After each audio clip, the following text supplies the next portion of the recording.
Throughout history, great leaders have emerged with particular leadership styles in providing direction, implementing plans, and motivating people. For this video, we will be introducing the goal-oriented leadership style, also known as the results-based or objective-based leadership. Leadership is the art of motivating a group of people to act towards achieving a common goal. In a business setting, this can mean directing workers and colleagues with a strategy to meet the company's needs. Leadership is a process by which an executive can direct, guide, and influence the behavior and work of others towards accomplishment of specific goals in a given situation. Leadership is the ability of a manager to induce the subordinates to work with confidence and zeal. Leadership is the potential to influence behavior of others. It is also defined as the capacity to influence a group towards the realization of a goal. Leaders are required to develop future visions and to motivate the organizational members to want to achieve the visions. According to Keith Davis, leadership is the ability to persuade others to seek defined objectives enthusiastically. It is the human factor which binds a group together and motivates it towards goals. Goal-oriented leadership involves setting clear and specific goals where it is known based on established experience that they know they can be achieved. As team members focus entirely on the goal in hand, leaders influence this approach.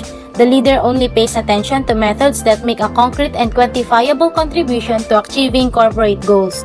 Perhaps the most concise definition of goal-oriented leadership is doing whatever it takes to get the job done.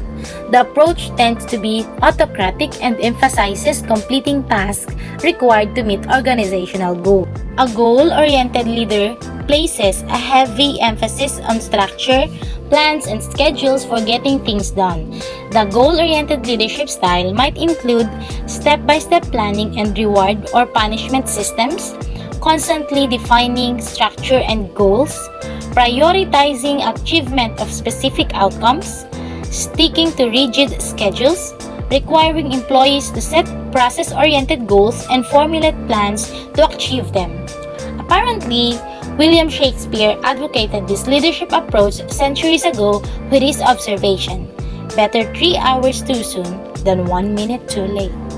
Benefit of goal-oriented leadership. First, we have achieve more goals.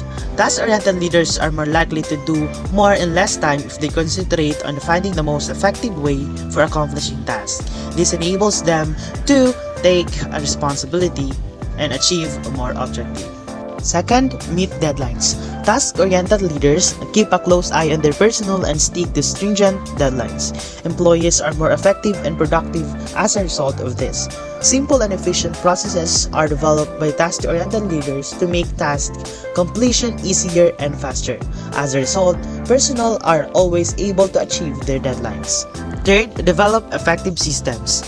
Task-oriented leaders are more likely to establish effective systems because they are more continually looking for the most efficient way to perform tasks. Effective shortcuts, automation, and simple processes that get the job done are examples of this. Even after the leader has left, these excellent processes can become an integral part of the organization. Fourth, help employees develop.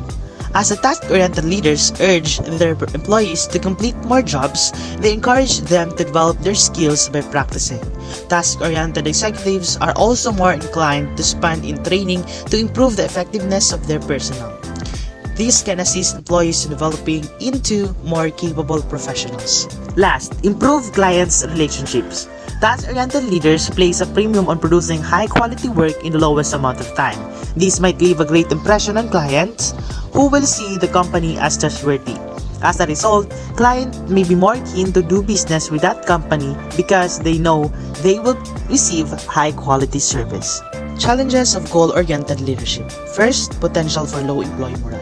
When you're always focused on getting things done, you might not have much time to enjoy yourself at work. If employees don't have time to mingle or have some fun throughout the day, their morale may suffer, which could lead to decreased productivity. The approach is to combine work with some fun and spontaneous interaction. Second, high pressure for employees. For some people, constantly worrying about deadlines, progress, and productivity can be stressful.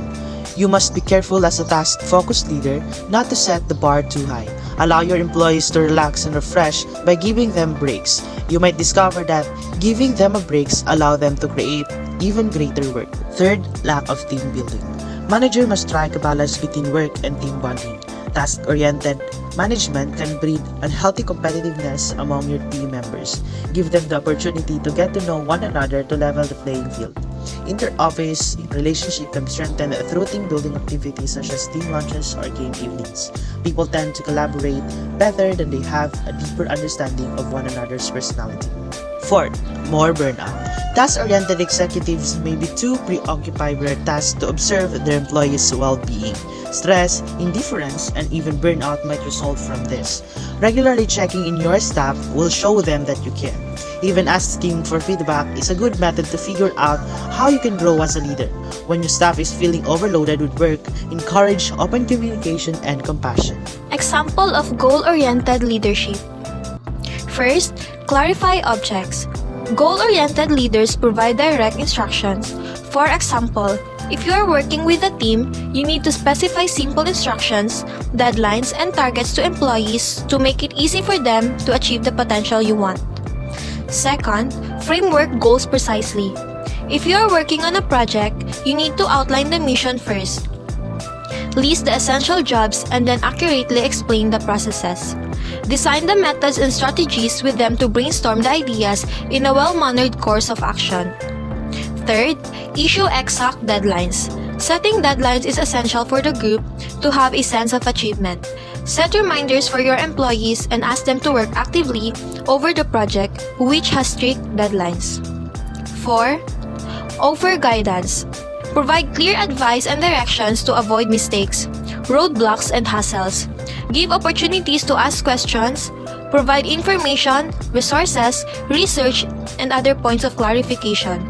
By offering guidance, you will address obstacles and move another step towards progress.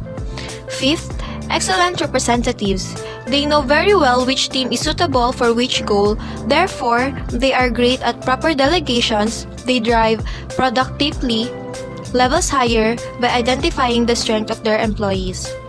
Sixth, apply a reward system. After their teams have achieved key results and objectives, apply systems to continually reward and motivate.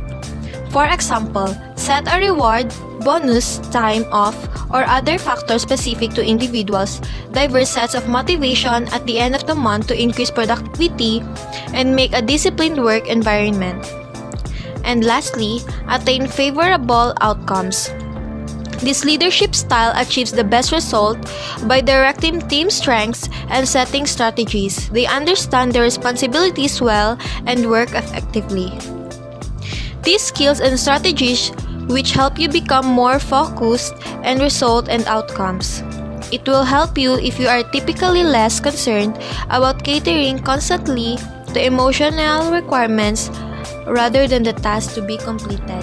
Timothy Donald Cook is the CEO of one of the largest tech companies in the world, but also the 8th largest company in the world on Forbes Global 2000 list, Apple. Cook has helped navigate Apple through the evolution after Jobs' death and opening Apple retail stores in China.